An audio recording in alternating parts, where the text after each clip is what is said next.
갈라디아서 3장 1절에서 9절입니다. 어리석도다 갈라디아 사람들아, 예수 그리스도께서 십자가에 못 박히신 것이 너희 눈앞에 밝히 보이거늘 누가 너희를 꾀더냐.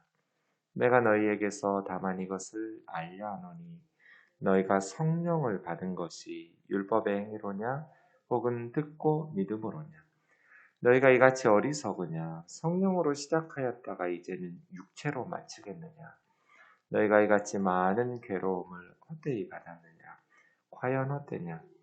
너희에게 성령을 주시고 너희 가운데에서 능력을 행하시는 이의 일이 율법의 행위에서냐 혹은 듣고 믿음에서냐. 아브라함이 하나님을 믿음에 그것을 그에게 의로 정하셨다 함과 같으니라. 그런즉 믿음으로 말미암은 자들은 아브라함의 자손인 줄 알지어다. 또 하나님이 이방을 믿음으로 말미암아 의로 정하실 것을 성경이 미리 알고 먼저 아브라함에게 복음을 전하되 모든 이방인이 너로 말미암아 복을 받으리라 하였느니라. 같이요. 그러므로 믿음으로 말미암은 자는 믿음이 있는 아브라함과 함께 복을 받느니라. 아멘. 어리석도다라는 말을 1절, 3절에서 반복해서 말하죠.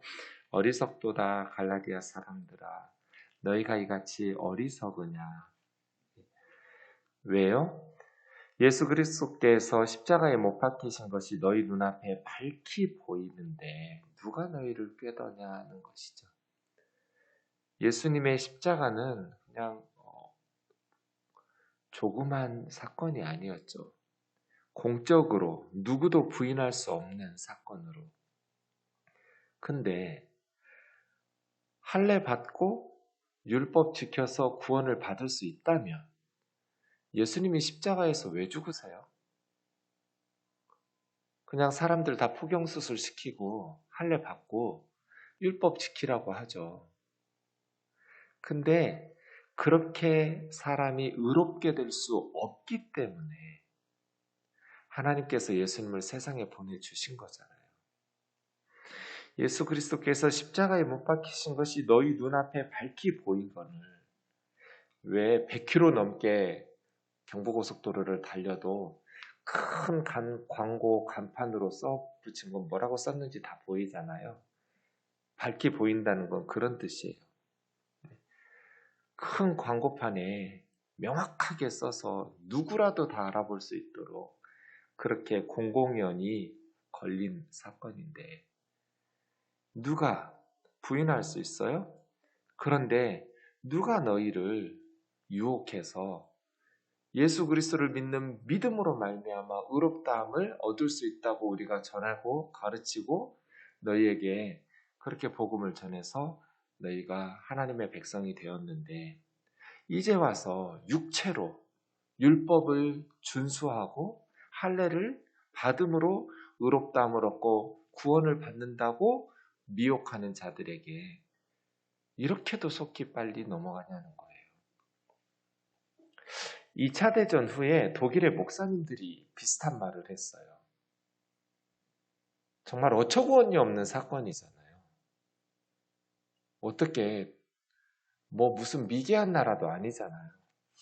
독일의 목사님들이 거기서 종교개혁이 일어났단 말이에요. 루터도 독일 사람이고 그렇게 신실했던 하나님의 종들이라고 자부하던 독일의 목사들이 어떻게 히틀러에게 미혹을 당해가지고 수많은 사람들을 죽이는 전쟁을 찬성하고 지지하고 동조할 수 있냔 말이에요. 그때 2차 대전 끝나고 나서 독일 목사들이 뭐라고 그랬냐면 자기들이 마귀의 역사에 미혹당했다고 고백했거든요. 마귀 사탄의 역사에 미혹당하지 않고는 어떻게 그런 일을 자기들이 할 수 있었겠냐고요. 너희를 누가 꾀더냐. 제가 신천지 청년부 리더를 8년 동안 한 자매를 이렇게 신천지에서 나오게 하는데 한 달도 안 걸렸어요. 8년 동안 리더였는데 8년 동안 자기는 여행 한 번도 간 적 없고요. 다른 친구 사귄 적도 없고요.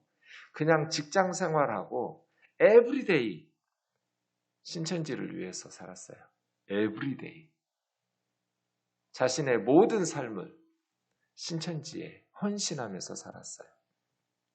근데 거기서 나오기 위해서 한 달도 안 걸렸어요. 저는 에브리데이 만나지도 않았어요. 일주일에 한 번씩 만나서 저랑 성경 공부했어요. 그리고 나왔어요. 나오고 나서 이 자매가 뭐라고 했게요? 그냥 헛웃음만 지어요. 내가 어떻게 이런 곳에 내 20대와 30대 초반에 모든 걸 다 갖다 바쳤냔 말이에요. 그게 너무너무 억울한 거예요. 알고 나서 보니까 무엇이 거짓말이었는지 어디가 잘못됐는지를 깨닫고 나서 보니까 너무나 어처구니 없는 거죠. 누가 너희를 꾀더냐? 예수 그리스도께서 십자가에 못 박히신 것이 이렇게 밝히 보이는데 누가 너희를 유혹해서 멸망의 길로 끌고 가냔 말이에요. 내가 다만 이것을 너희에게 알려하려니 너희가 성령을 받은 것이 율법의 행위로냐 듣고 믿음으로냐. 성령의 역사가 아니면 예수 그리스도를 믿을 수가 없어요. 할례 받기 전에 율법을 준수하기 전에 갈라디아 성도들은 예수 그리스도의 복음을 듣고 믿음으로 엄청난 성령의 역사들이 나타났거든요. 그래서 바나바를 제우스라고 하고 사도 바울을 헤르메스라고 하고 스스, 허메 이렇게 막 부르기 시작한 갈라디아 지역이에요. 엄청난 성령의 치유와 축사와 성령의 능력들이 나타났어요. 그런 것들을 통해서 교회가 세워지고 복음의 열매가 맺혔어요. 선교지에서. 그때 그들은 한 사람도 할례 받지 않았어요. 누구도 율법의 계명을 준수해서 그런 성령의 은혜를 경험한 게 아니에요. 그저 예수 그리스도의 복음을 듣고 믿었을 뿐이에요. 요거 한 가지만 보아도 하나님의 은혜, 하나님의 역사가 할례를 받고 율법을 준수함으로써가 아니라 예수 그리스도의 복음을 듣고 믿음으로써가 아니냐는 거예요. 너희 가운데 성령의 역사가 나타난 것이 율법을 준수했기 때문이냐, 율법의 행위냐, 아니면 복음을 듣고 믿음으로써냐. 이같이 어리석으냐. 이제 성령으로 시작했다가 육체로 마치겠느냐. 성령의 하나님의 영으로 너희가 신앙생활을 시작했는데 이제는 그 성령의 역사를 의지하는 것보다 너희들의 육체적인 율법에 순종하는 것 그렇게 마치겠느냐는 거예요. 이것은 영적인 진보가 아니라 영적인 퇴보죠.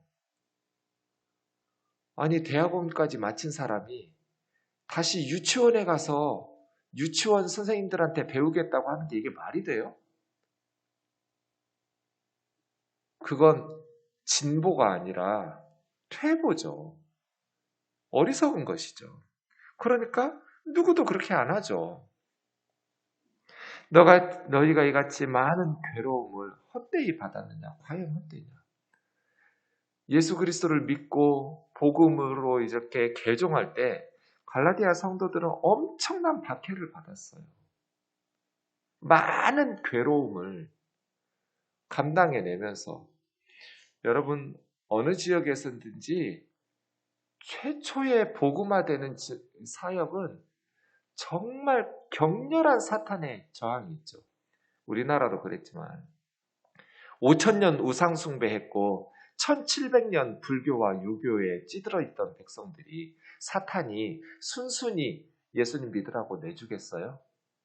5,000년 우상 숭배했던 나라가 예수 그리스도의 복음이 전파되면서 이제 하나님의 백성으로 변할 때 많은 괴로움이 있었죠. 너희가 그런 많은 괴로움을 헛되이 받았느냐. 그런 괴로움을 받고 하나님의 자녀가 되었는데 이제 다시 율법으로 돌아가면서 다시 유대교로 돌아가는 거죠. 너희가 그 괴로움을 헛되이 받았느냐. 너희에게 성령 주시고 너희 가운데 능력 행하시는 하나님의 역사가 율법을 준수했기 때문이냐? 할례 받았기 때문이냐? 아니면 듣고 믿음에서냐? 하나님께서 그 많은 성령의 역사로 능력을 행하시면서 너희에게 복음을 전하셨는데 그래서 사도행전 13장 14장에 보면 나와요. 제우스, 헤르메스 너희가 그렇게 감탄하면서 하나님 믿게 되었는데 그 하나님의 역사하심이 율법 때문이냐는 거예요. 그리고 이제 6절에서는 아브라함을 예로 들어서 논증하죠. 아브라함이 하나님을 믿음에 그것을 그에게 의로 정하셨다 함과 같으니라. 이게 어디에 나와요?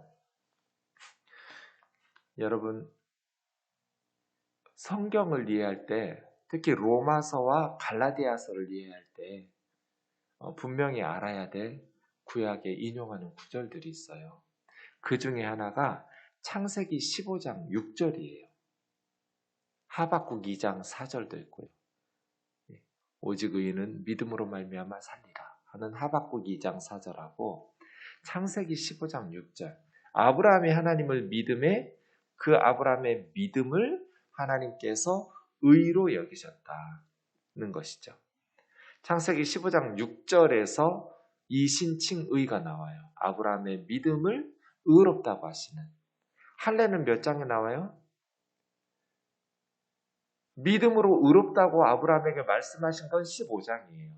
할례는 17장에서 시작돼요. 아브라함에게. 그러니까 할례 받기 전에 믿음으로 의롭다함을 하나님께서 정하신 거죠. 그때 아브라함은 무할례자 상태였어요. 이방인들하고 똑같은 상황이에요. 그리고 나서 17장에 가서 할례를 받았죠.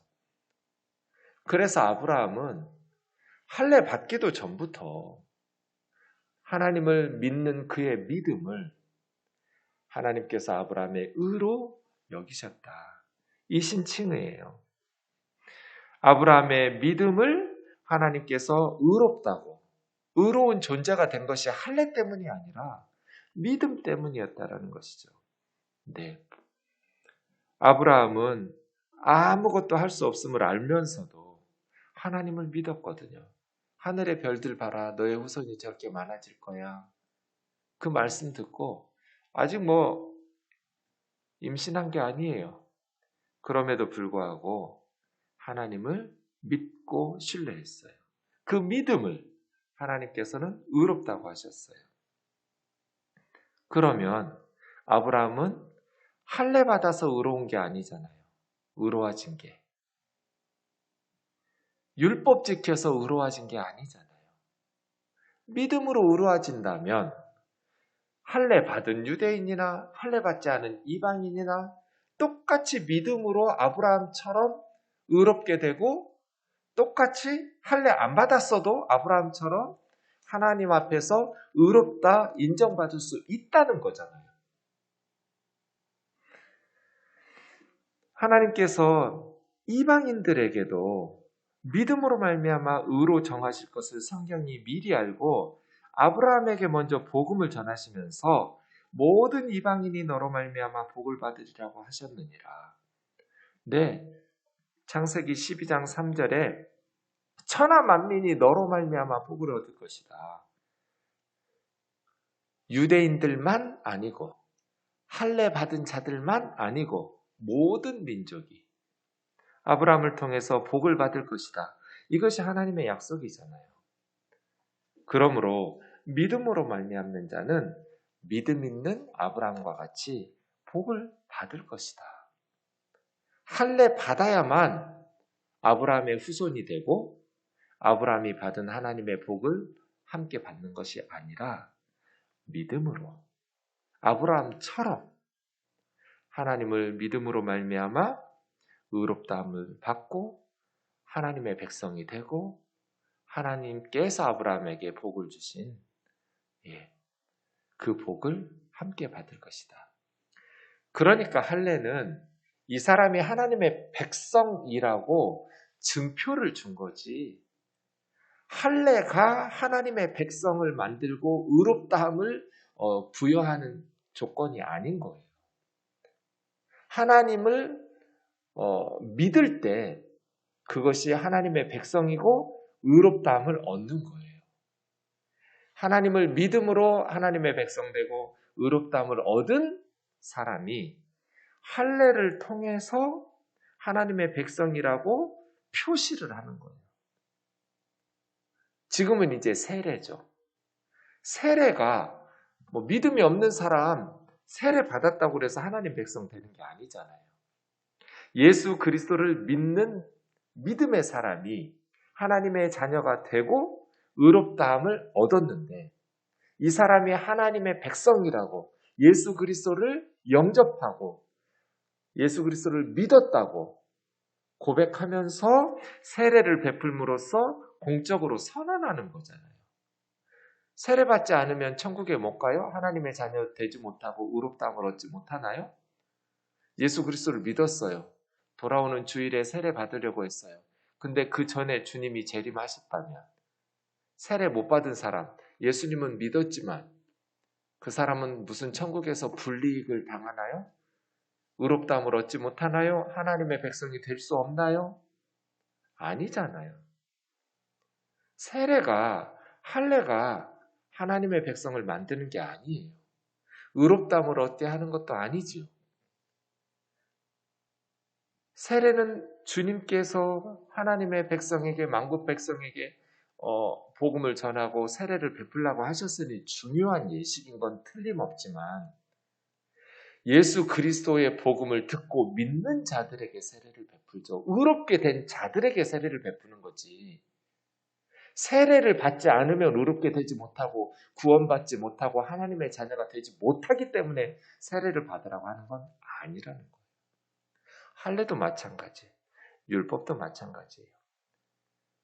율법을 통해서 의롭다함을 얻으려면 두 가지 조건이 있어야 돼요. 내일 강도사님 말씀 전해주시겠지만 10절에 모든 율법을 항상 지켜야 돼요.